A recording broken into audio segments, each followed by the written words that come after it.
Aray ko. Ay, eri nga ni pala kami at pupunta na sa Intramuros Bridge na inasabi. Sa SKC na nga ni palang human ways namin din eh. Isabi nga niya, madali lang ang lakarin at malapit lang din sa aming hotel na natigilan. Ano, nakita nga ni namin yung picture ng Intramuros Bridge na nasabi talaga namang kami. Sabi nga ni namin, walang garni sa Mindoro, kaya tara na. Pero meron naman lisap rate. Hindi kami din na itatawid-tawid pa ng overpass. Hindi nga ni pala ipagod na ang aming mga pa sa paglalakad. Sabi ay malapit, yung pala ay malapit na sumuko. Pero nasa isip namin ay worth it naman nga ni at napakaganda nga ni ng aming puntahan. At saka first time na ang namin makapunta diyon sa Intramuros Bridge na nasabi na yun. Ay tagris na yan. Ay pagkarating nga ni namin din ay wala kaming tuloy na nakita. Ay para lamang kami pumunta naman sa may bukto. Ay kung pag-compare mo naman yung larawan, din sa amin nakita ay talagang napakalayo. Pati tuloy si Ibana ay nalungkot. Dali-dali nga ni pala kaming bumalik. At pinalta na rin namin ang aming human ways. Ngayon naman ay si Shimon. Napagpasya namin na sumakay na lamang ng jeep para talagang dun kami ibababa sa Intramuros Bridge na iyon. Ay pagkababa nga ni namin ay wala pa rin kaming tuloy na nakita. Ay ayun pala ay di kami sa Luneta ni Manong dinala. Ay pero okay na rin dahil rin naman ay kasama sa bucket list namin ngayong gabi. Tumawid nga nila ang kami din papuntang Luneta Park at agad na hinanap si Dr. Jose Rizal para naman makapag-picture kami. Syempre, isang karangalan na makapag-picture sa monumento ng isang bayani na katulad niya. At siya rin ang dahilan kung bakit namulat ang mga mamayang Pilipino na nagsilbing gato upang mag-alab ang apo sa damdamin ng bawat Pilipino upang sa gayon ay magkaroon tayo ng bansa na nakikilalaning sariling atin. Katapos nga namin din mag-picture ay nanap naman namin ang Kilometer Zero kung saan nagsimula ang lahat. Trivia lang guys. Ang Kilometer Zero ay palatandaan kung saan nagsisimula ang pagsukat sa distansya ng mga lugar o lalawigan sa Pilipinas. Matapos nga namin mabasa ang kasaysayan at mag-picture dito sa Kilometer Zero, ay sinimulan namin maglakad para magpunta sa sakayan papunta naman sa Intramuros Bridge. Ay sana naman ay Intramuros Bridge na ang aming mapuntahan. Ay sa pagkakataon nga ning ere, nagasungit ng panahon.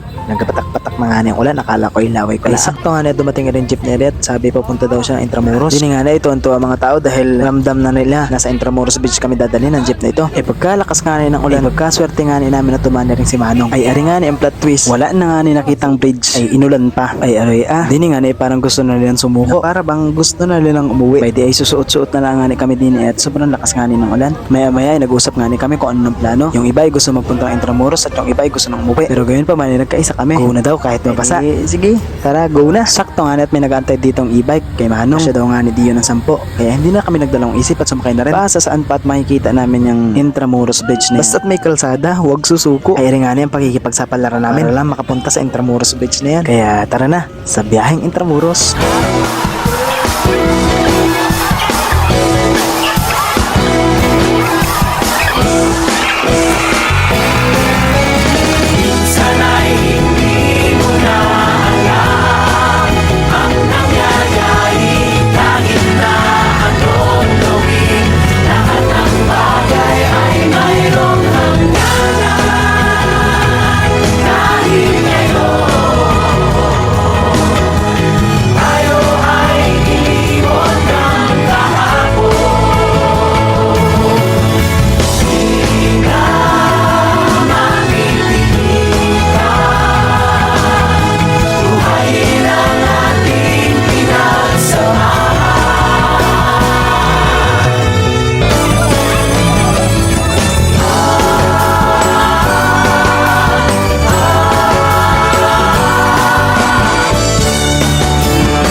Sakaling mapadaan, baka ikaw ay aking tawagan.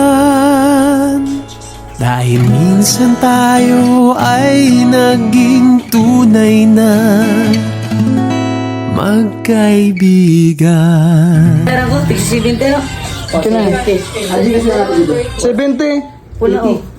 Baba ng pababa ito. 60. Kasi pala 20.